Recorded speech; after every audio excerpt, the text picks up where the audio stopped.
Metroid Prime. The game that needs no introduction has become yet another one of Nintendo's critically acclaimed IPs to have been given the opportunity to thrive once more with the release of Metroid Prime Remastered on the Switch. In turn, making this the game's third retail release since the GameCube original back in 2002.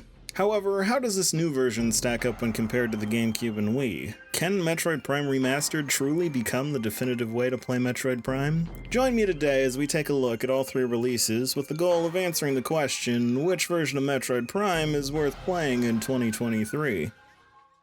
Released November 18th, 2002 for Nintendo's GameCube, and this marked the first outing for the Intergalactic Bounty Hunter since 1994's Super Metroid, leading to it becoming one of the most highly rated titles on the console.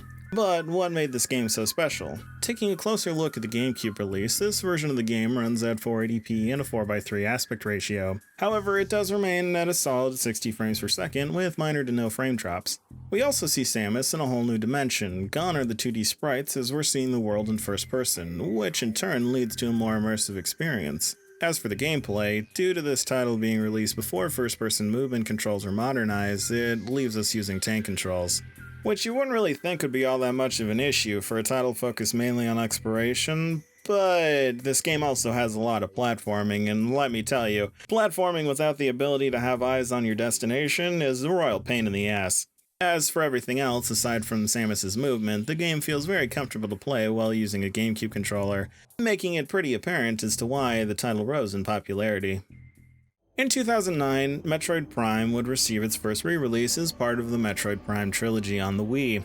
This version came bundled with all three Prime titles, with Prime and Prime 2 being upgraded to 16:9 widescreen, while still remaining at 480p and a steady 60 frames per second. With this title being on the Wii, it ditched the original control scheme for that of motion controls. Now, most of the internet seems to hate the motion control gimmick, but for Prime it adds the much needed ability to look around separately to your movement. Combine that with the pinpoint aiming that the motion controls bring, and you almost don't even need to use the lock-on feature.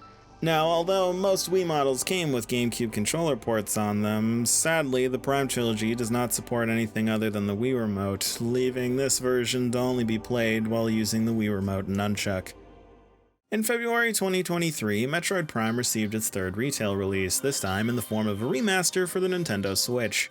This version features remastered visuals while also including modernized controls, and if you are a fan of either of the other control methods, don't worry, as they've also bundled in the classic and motion control options as well, making this version of the game appear as a brand new title and not just a facelift of a 21-year-old classic. Everything featured in this version remains faithful to the original, with nothing really altered or removed from its precursors. Oh yeah, that's right. For those of you unaware, the original version of Metroid Prime released side by side with Metroid Fusion, and if you were to link your Game Boy Advance to your GameCube with a completed save for Metroid Prime, you'd unlock the Fusion suit, allowing you to prance around Tallon 4 looking like you just came from the BSL station. This feature was also rolled over into the Wii version, where you can unlock it after beating Prime 1 through the trilogy's token shop. However, in this remaster, the suit is completely absent, and albeit it was purely cosmetic, it still was a cool feature for Metroid fans.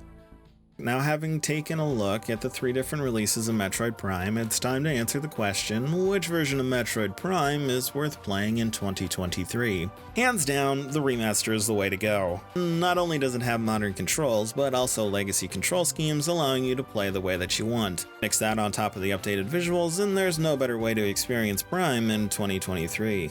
With that, I would just like to say thank you so much for watching, and if you enjoyed this video style, please leave a like to let us know that you want to see more content like this in the future. Also, comment down below your thoughts on the different versions of Metroid Prime, and be sure to subscribe as to not miss any new videos from the network. And I'll see you in the next one.